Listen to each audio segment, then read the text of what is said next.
Hi, this is Natalie and we're the Audio Brewers. In this video, we're gonna dive deep into our latest release, Signals. Signals is a sound library designed for composers who need to quickly sketch music containing textures in the background, while other instruments dominate the foreground. For example, if you're composing a piece for a solo instrument or a very slow composition with a lot of empty space, Signals comes to the rescue, as you'll be able to fill these gaps with beautiful textural atmospheres that you can customize to your liking and that, most importantly, will be coherent with your harmony, as they were designed to draw specific chord progressions and harmonies from simple triads to poisonous chords full of tensions. What do we mean with harmonically coherent atmospheres? Well, for Signals, it's just a matter of selecting the tone you are on, and you have a matching set of chords that will help you follow harmonies without needing to search for which chords fit where. They are always coherent with the tonality that you're on. Let's open one of the patches and start exploring. The first thing I'm gonna do is open the hamburger menu to choose the tonality of my composition. After selecting the root, and whether it's a major or a minor tone, you are presented with 4 buttons. The first, major, will offer a complete set of chords in each of the notes of the scale, designed to work with the tonality you choose. So for example, in a C major, the C will be a major chord, the E will be a minor chord, etc. Additionally, even the keys that supposedly are outside the scale will offer a coherent harmonic function within the scale.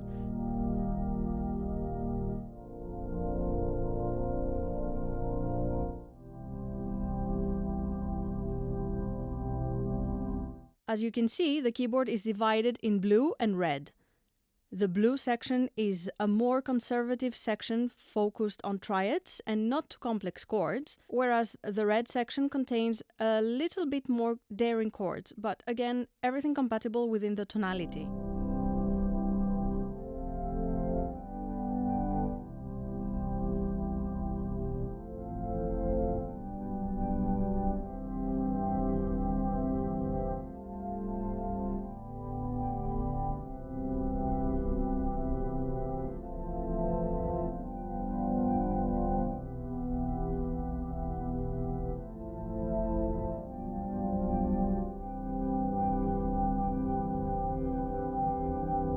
The next 3 buttons, blues 1-4-5 and 1-5, were designed to follow these common chord progressions. If, for example, I go to the 1-5 section, my keyboard will divide in 4 parts. The green part contains pedals in case I need to give emphasis to a specific note.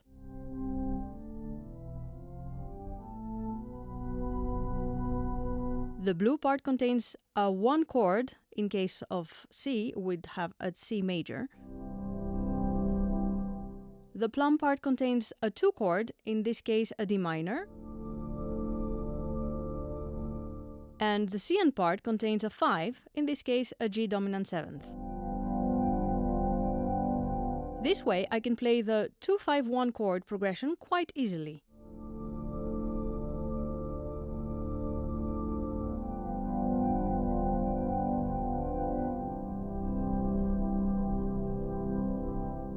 But that's not all.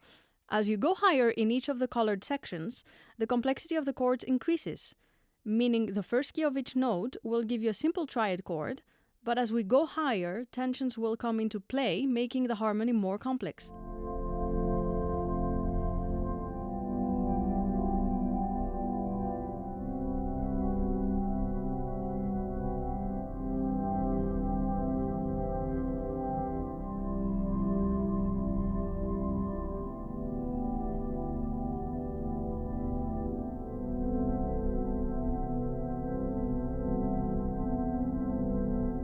If we go to the 1-4-5 section, same thing happens, but in this case, the chord progression is 4-5-1, which is arguably the most common chord progression around. And again, chords go from simple chords to chords full of tensions.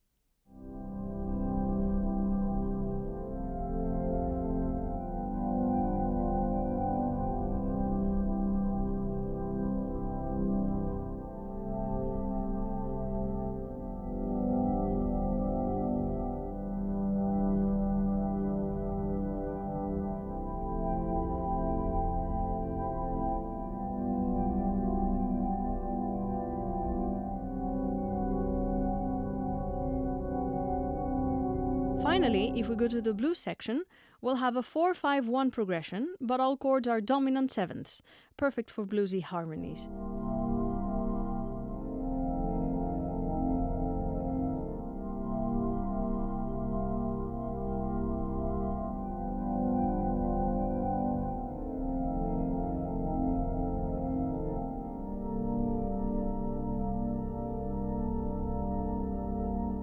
In the minor tonality, we have the same type of arrays, but this time we have two different minor sections for two different types of composers.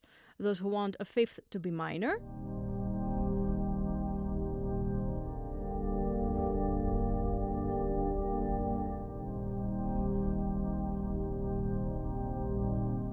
and those who want it to be major or dominant seventh.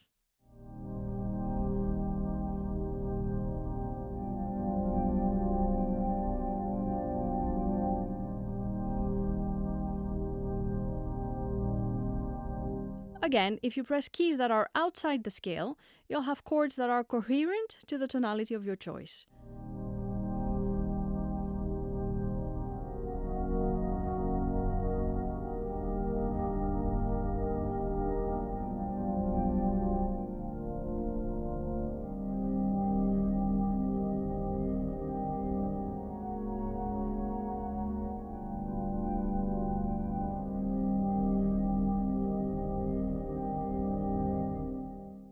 Then we have the 4-5-1 minor progression.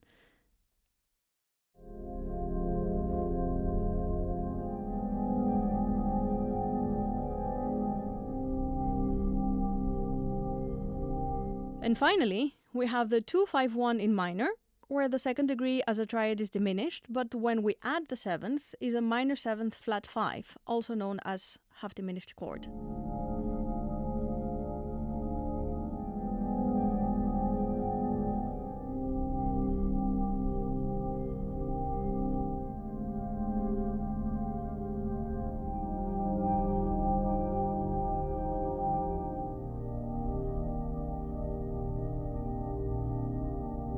So with all these tools, you'll be able to move through major and minor harmonies with unique voicings quite easily. Finally, we've created key switches so that you can move through all these buttons from within your MIDI controller. So now that we have gone through the layout, we can go through the textures.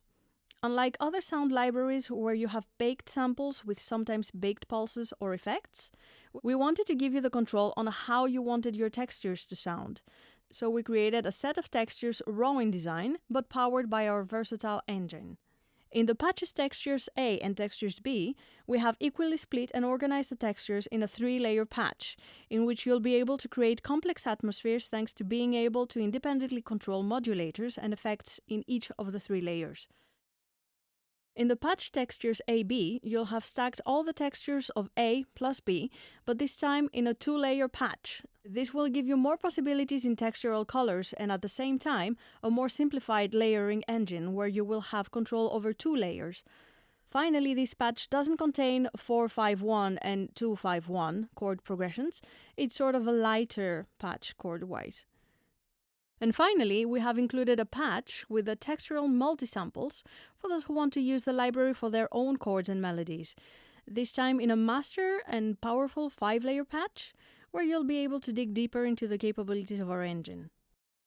So with the concept described and explained, let's explore our engine and discover what we can do with it. In this case, let's assume I want to work in the G minor, so I'll select G and minor. Now, let's select 3 atmospheres. Let's make it these 3. And now I'm going to send each of them to a different layer. 1, 2, 3. Now, if I go to my layers, I can solo each of the layers and see how it's going.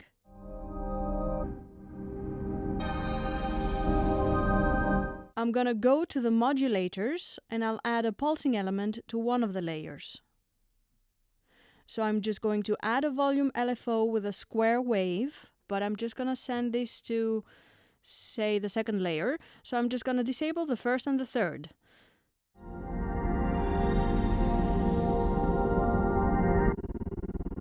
Okay, this goes too fast, so I'm gonna sync it to my DAW.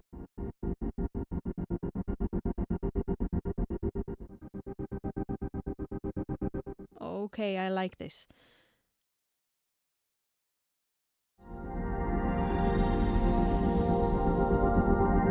And now let's just say that I want to lower the tuning in my first layer. So I'm just gonna add a pitch modulator and I'm just gonna select the layer 1.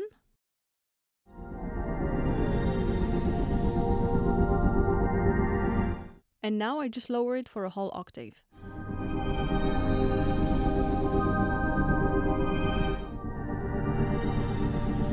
Now I just want to modify the ADSR as I don't want it to be so sudden.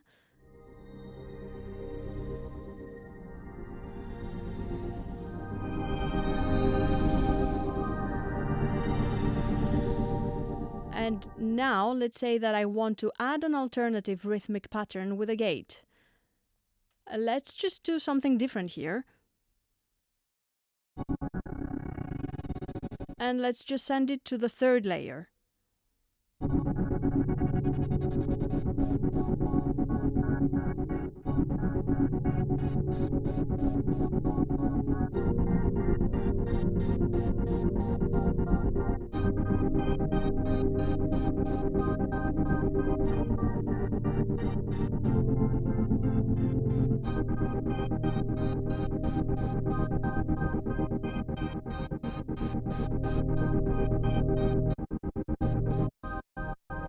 I'm just gonna lower the volume of the layer 3 a bit.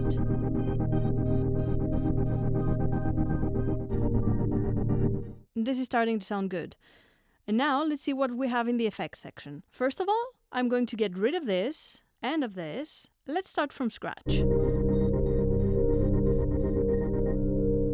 First, I'm just going to add a bit of reverb to my first layer.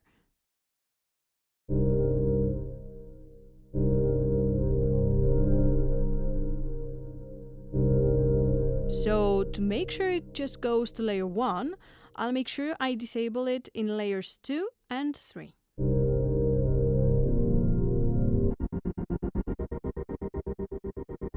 We could add a little bit of delay in layer 2.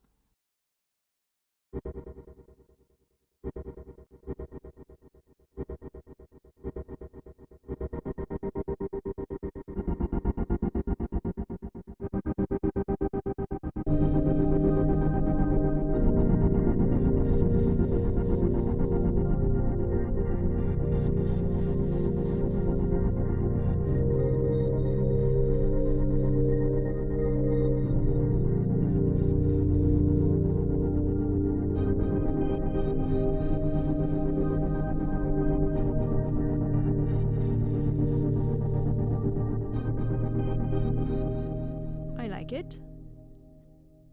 Let's just make sure the delay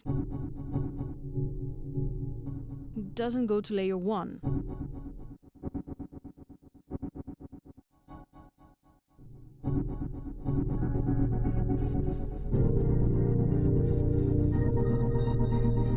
Okay, and now let's just say that I want to add a pass filter in all my layers so as to control how the sound behaves. I like this. And now I'm going to send this low pass to the front panel with shift click. As you can see, it's now here. I'm also going to send the reverb intensity, so the wet, to the front panel.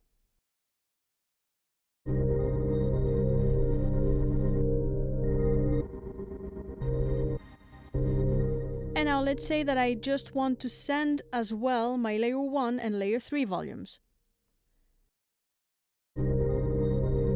This way I can easily access these 4 controls for further experimentation.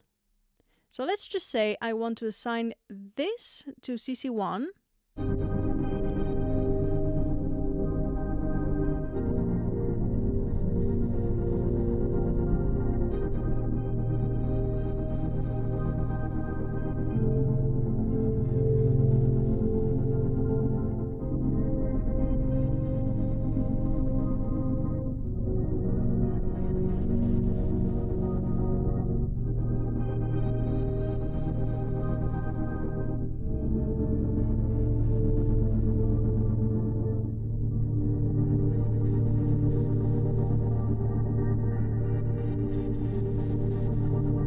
Now this sounds beautiful. Now I'm sure you've seen our Fresco Pad in action. Let's just try and use it to see how it works. After it's enabled, you can assign any of the front panel knobs to either the X or Y axis. Let's just say that I want to assign my layer 1 to X and my layer 3 to Y. And after, by touching and holding the pad and then playing a note, I'll record my movements until I release my key.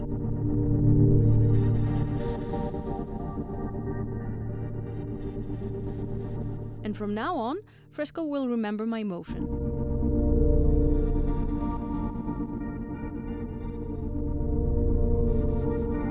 I can loop this motion.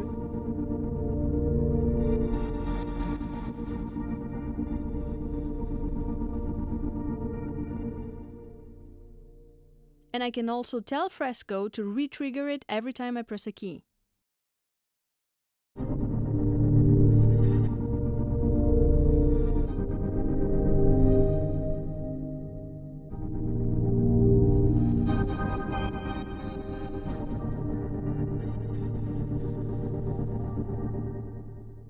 I can also control the speed of the drawing just in case.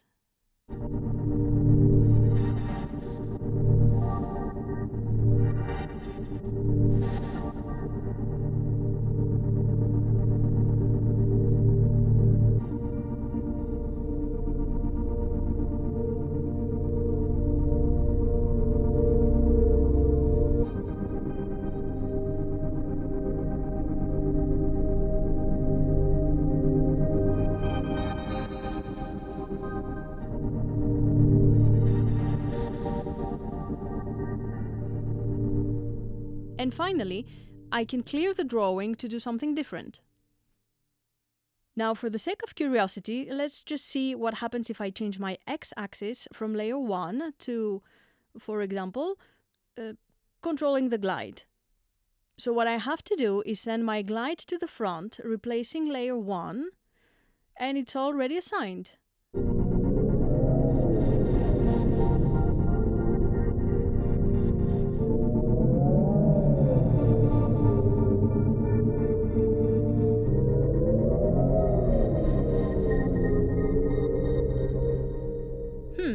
So this goes a bit crazy here. Let's just try and see if I control instead the intensity of the gate, for example, in my Y-axis.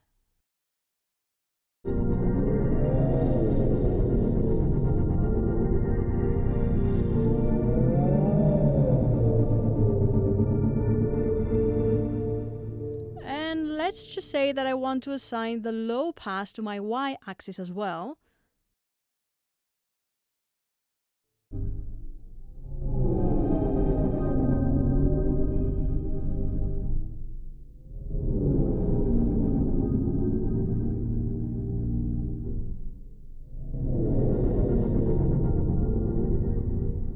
So as you can see, you can do all sorts of crazy things. Let's just say that I want to send the intensity of my reverb to the, say, X-axis. Let's see what happens.